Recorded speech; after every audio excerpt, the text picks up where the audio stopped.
Eastern Europe is on edge. The war in Ukraine has pushed Russia and NATO closer to direct conflict than ever before. In response, countries across Europe are rushing to prepare. Poland wants to build NATO's largest army, aiming for over 300,000 troops. Germany is finally spending big on its military, breaking past NATO's 2% GDP goal. But while the big players get all the attention, there's one country quietly gearing up for something huge: Romania. This small nation might just become NATO's secret weapon. Let's find out why. The former communist country was a part of the Soviet bloc before the 90s, but after a violent rebellion in 1989, the country adopted a more pro-Western stance, becoming a NATO member in 2004 and an EU member in 2007. As a NATO member, Romania enjoys the inherent defensive benefits that the alliance offers, which would nominally preclude the need for a large military. Considering the country's economy is firmly in the middle across the EU, its contributions to NATO's military are relatively minor. In fact, until recently, the country didn't really have a military to speak of. The majority of its air force was composed of Soviet-era MiG-21s. Its active navy had a total of 3 corvettes and 7 other active warships, and its standing military size was around 80,000 troops. So it's probably clear that Romania isn't going to become a military superpower anytime soon, and it doesn't have any plans to do so anyway. However, the war in Ukraine has brought on a need for the country to become more proactive in its plans to modernize and update its national defense systems. And there's one very significant reason for that, which is directly linked to the ongoing conflict: the Black Sea. Romania is one of the few NATO countries that has direct access to the Black Sea. But while Turkey has some of NATO's largest land force military bases and the second largest military by active manpower, the first being the US itself, Romania is trying to go the other route: air and sea power. The war in Ukraine has highlighted how important effective airspace control and aerial missions have become for modern warfare. More specifically, it's how air forces can have a direct effect on the control of fleets. To better illustrate the importance of airspace control, we need to look at Russia's Black Sea Fleet. When the war in Ukraine started, Russia practically gained full control over the Ukrainian coast, removing its access to the Black Sea. This was due to Ukraine having practically no navy that could compete with Russia's Black Sea Fleet. From the invasion's beginning, the Moskva, a guided missile cruiser that served as the flagship of the Black Sea Fleet, was key in Russia's naval campaign against Ukraine. Its most famous operation was in February 2022, when it captured the strategic Ukrainian naval base known as Snake Island. This meant that Ukraine could no longer risk sending any ships out to sea, including civilian and trade vessels, or they would face the prospect of being sunk. As a result, the country was forced to change the sea trade route. The previous route would go directly from Odessa, across the Black Sea, and through the Straits of Bosphorus and Dardanelles, onto the Mediterranean. However, the open sea was under the control of Russia, which had planted sea mines and used submarines to enforce that control. The altered trade route that Ukraine was forced to use hugged the coastlines of Ukraine, Romania, Bulgaria, and Turkey, with the latter 3 countries being NATO members. This meant that the vessels were going through waters too shallow for normal submarine operations, and most of the route was in NATO-owned waters, meaning Russia couldn't send ships there. Alternatively, Ukraine would send grain via road to the Romanian port of Constanta, where they would continue via the Black Sea in the same manner. The increased distance, logistics requirements, and risk of the new trade routes led to soaring food prices, as Ukraine is the world's 7th largest exporter of wheat and the 4th largest exporter of barley. But more important was the fact that Ukraine leveraged its other assets to counter the Russian Black Sea Fleet. Notably, the country used surface-to-sea missiles to sink the Moskva in April 2022, dealing the first of many severe blows to the Russian Navy. Nearly immediately, the Black Sea Fleet was forced to backpedal an additional 20 miles further away from the Ukrainian coast. After that, Ukraine unveiled the Magura V5, a groundbreaking sea combat drone designed for advanced sea-to-sea operations. This cutting-edge technology is remotely operated, capable of navigating precise courses to strike targets with remarkable accuracy. Ukraine used sea drones to conduct night raids on Russian ships, causing even more damage to the Black Sea Fleet. Ultimately, by November 2022, Russia began withdrawing the bulk of its naval fleet from Sevastopol due to repeated Ukrainian attacks on the port. However, the withdrawal was gradual, with the last remaining patrol ship reportedly leaving on July 16, 2024. The ability to counter an enemy's fleet blockade, despite having virtually no ships, presents a turning point in sea warfare. It's one that Romania plans to use for its benefits. The reason for that lies in Romania's position on the Black Sea. After Ukraine, it's one of the countries closest to Russia over the Black Sea, and therefore likely to be one of the first points of contact in a hypothetical Russia-NATO conflict. Even more importantly, Romania shares a land border with both Ukraine and Hungary. The former was important in the first few months of the war, when it was still uncertain how long it would last, and public sentiment said that Ukraine would likely lose the war in months at best. This would make Romania share a land border with Russian territory as well. The second is important because Hungary is one of the countries vital in transporting goods and people between Western and Eastern Europe. Therefore, in a military conflict between Russia and NATO, Romania would have far more logistics support from Western Europe than Bulgaria or Turkey. But again, Romania is not expecting to need significant land forces to contribute to NATO. This facet is pretty much covered by Turkey having a massive military force on its own, and Germany and Poland planning to expand its land forces. After all, the country has a relatively small population of around 19 million people, so it probably couldn't support large active manpower numbers. Instead, Romania is planning to leverage its geographical advantage as the eastern flank for NATO to turn itself into an aerial and defensive powerhouse. This is being done on 3 levels: coastal defenses, internal military improvements, and broader NATO cooperation. Following Ukraine's successes at repelling Russia's Black Sea Fleet, Romania has obtained its own share of naval strike equipment. In January 2023, the country secured a $217 million deal with Raytheon for a naval strike missile coastal defense systems, or NSM-CDS, long-range anti-ship cruise missiles that would allow the country to replicate the strategy Ukraine used in 2022. The deal included collaboration with the Norwegian company Kongsberg, which was responsible for developing the initial NSM system for Norway's navy, and then modifying the system to be compatible with ground vehicles instead. The deal would provide Romania with 4 missile launch batteries and 2 command and control centers to control the batteries. The launch batteries are truck-mounted missile launchers, which use surface-to-sea missiles that have a range of over 115 miles, creating an effecting zone of control that extends significantly into the Black Sea. The control centers are mobile command platforms that allow the military to obtain real-time information on enemy movements and use GPS systems for precise targeting.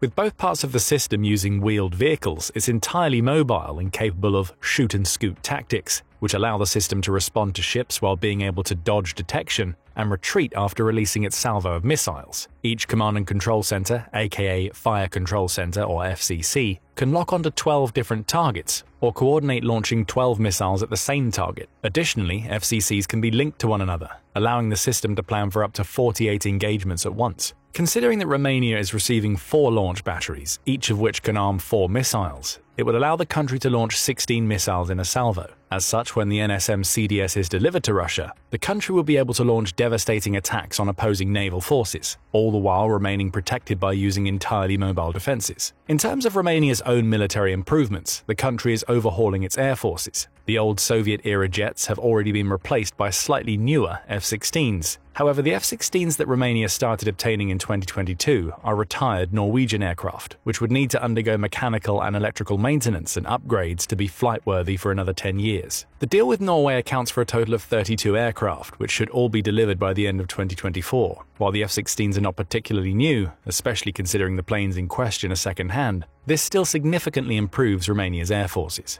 Even more importantly, Romania signed a deal in September 2024 to acquire 32 F-35s directly from Lockheed Martin. These will be brand new aircraft as opposed to the F-16s, which are in service for decades by this point. The addition of F-35s to the Romanian fleet will notably boost its operational capabilities and provide a significant barrier for Russia in a theoretical conflict. The reason for this is relatively simple. Ukraine has managed to deny Russia the opportunity to control the Ukrainian airspace with only Soviet-era aircraft for nearly 3 years. While Ukraine did eventually get F-16s, which were in a similar state as Romania's, i.e. retired planes from countries in Western Europe, they only started flying with Ukrainian flags in August 2024, 2.5 years after the invasion started. This means that Ukraine has leveraged its anti-air defenses, alongside an aging air force, to counter Russia's significantly larger air force for much longer than anyone would have anticipated. Of course, donated anti-air equipment such as Patriot systems from the US was pivotal in ensuring Ukraine was able to defend itself so far. But with Romania now poised to have F-16s in its own inventory, even if not all of the 32 planes will be operational simultaneously due to maintenance requirements, the country's air force could mount both offensive and defensive missions. With Crimea being roughly 240 miles from Romania by air and roughly 400 miles away from Bucharest, Romania's capital, the Russian Black Sea Fleet will be well within range of the aircraft. pressuring Russia's navy even more and adding to the Romanian coastal defenses. The F-35s that Romania is slated to receive are only going to enhance the capabilities of the country's air force. However, the agreement between Romania and Lockheed Martin states that the first of the aircraft won't be delivered before 2030. This means that the country still has at least 6 years of using only F-16s as its primary fighter jets.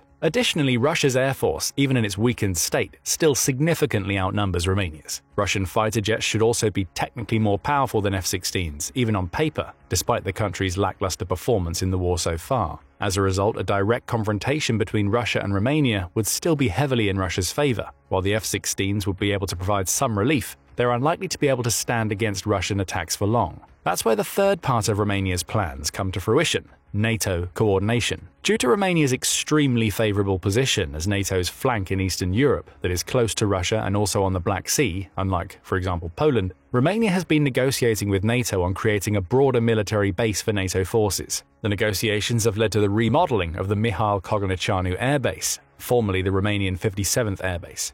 The modernization efforts for the base, dubbed the MK Air Base for short, will include maintenance hangars, fuel stores, ammunition, equipment, aviation technical materials, simulators, feeding facilities, accommodation, everything that is needed to support the operation and missions of a base of this size, according to the current commander of the 57th. The base is also expected to add 2 more runways, as well as expand to more than 7,400 acres. The base will also be repurposed from hosting only troops to becoming a true international air base, capable of supporting 10,000 NATO troops and their families. The remodeling of the MK base will make it the largest air force base in Europe, beating out the current Ramstein base in Germany. This would make the new air base arguably the most important strategic point for NATO across Eastern Europe. The work on the air base began in March 2024 and is expected to last until 2030 and cost over $2.7 billion to complete. As part of the increased NATO activity, Romania has already started rebasing some of its F-16s to the MK base and has patrolled the country's airspace amid increased security threats that come from Russia attacking its neighbor. Russian politicians have already commented that the plans to remodel the base and open it for NATO use would make it one of the prime targets in a supposed conflict between Russia and NATO,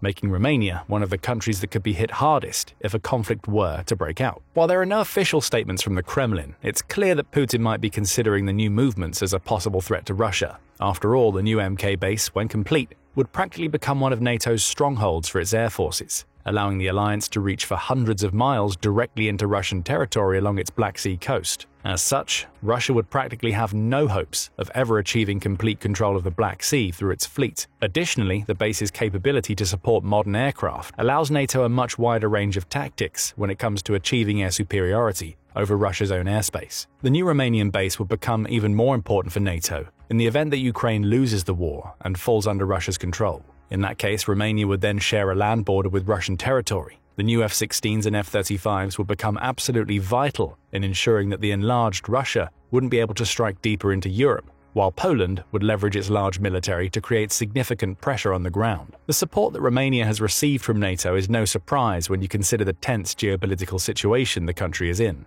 By sharing a 360-mile border with Ukraine, Romania was one of the countries that was indirectly affected by the war due to refugees crossing its border and economic instability. Additionally, Russian attacks on Ukraine have sometimes overshot, with drone fragments being recovered in Romanian territory, which technically have constituted a breach of Romania's territorial integrity and possibly created a cause for conflict. With the war in Ukraine unlikely to end within 2025, at least according to some estimates, Romania's situation as NATO's eastern flank can grow more precarious by the month. Adding to this are geopolitical tensions that come from 2 other countries, Turkey and Moldova. Turkey, which is a NATO member and the alliance's second largest military force by active manpower, is trying to maintain a balance between its NATO obligations and a long-standing friendship with Russia. To that end, the country has made seemingly contradictory actions in its stance on the war in Ukraine. As part of NATO, Turkey has provided military support to Ukraine and is the one responsible for allowing Ukraine to safely conduct trade, as the country has full control over the Bosporus Strait.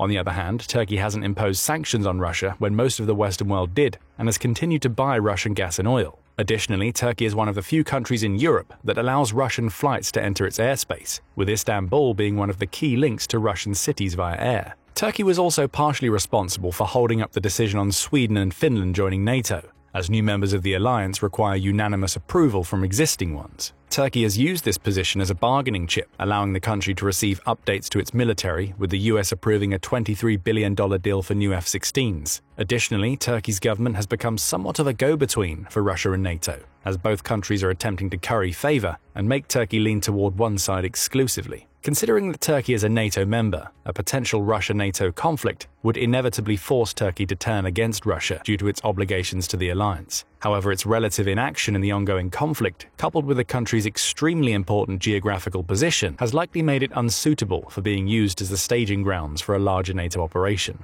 This is likely one of the reasons why Romania has become the top strategic target for NATO in Eastern Europe. Unlike Turkey, Romania's government has been extremely pro-West, not surprising when you consider the economic and political benefits it's received as a NATO and EU member. In fact, the country has had one of the largest economic growths over the past decade, with its GDP increasing by more than 126% in that time, compared to the average 47% growth across the Union. As such, with Turkey undermining NATO's influence in the Black Sea, reinforcing Romania by helping it establish a more modern air force, procure coastal defenses, and create a central air base for the alliance, means that NATO is once again showing just how important it thinks Russia's recent threats are. But geopolitically, Romania is also wary of Russia's increasing influence on Moldova. Moldova is a landlocked country wedged between Ukraine and Romania, and has been under partial Russian control ever since the conflict in Transnistria escalated in 1992. Transnistria is a small part of the east of Moldova, with a sizable Russian population, roughly 80,000 of whom have managed to obtain Russian citizenship.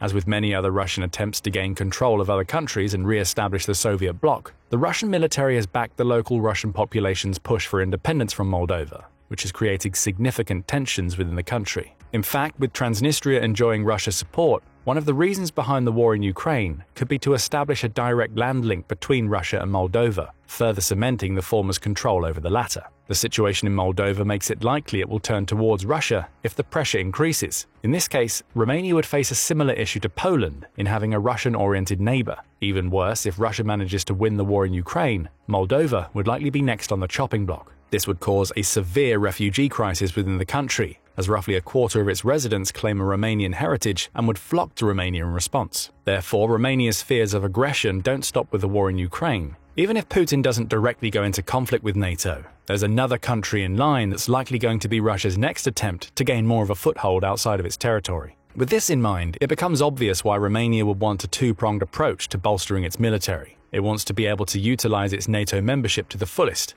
but it also needs a localized influx in the economy, and the MK base could do just that. Apart from stationing a significant part of NATO's airplanes, the base is projected to house 10,000 troops, over double the current number. As with US military bases, this will create direct economic benefits in the area. In turn, this influx will allow Romania to reinvest that money into its own national military, which will be vital in reinforcing the border between Romania and its northern neighbors, Ukraine and Moldova, in case they come under Russia's control. Of course, with the way the war in Ukraine is going, there are increasing odds that Ukraine will manage to completely repel Russia and ultimately win the war. However, that doesn't mean that Putin will be satisfied until he's tried every possible option to gain more influence in Europe. And even without Ukraine, he might be gunning for former communist countries, Romania included. And with Romania getting more tools to control the Black Sea, or at least deny Russia to do the same, the country can become an effective roadblock to Russia's attempts to get more mileage out of its Black Sea fleet. While Romania might not actually go to war with Russia, considering that Putin's army is nowhere near ready to face the full might of NATO,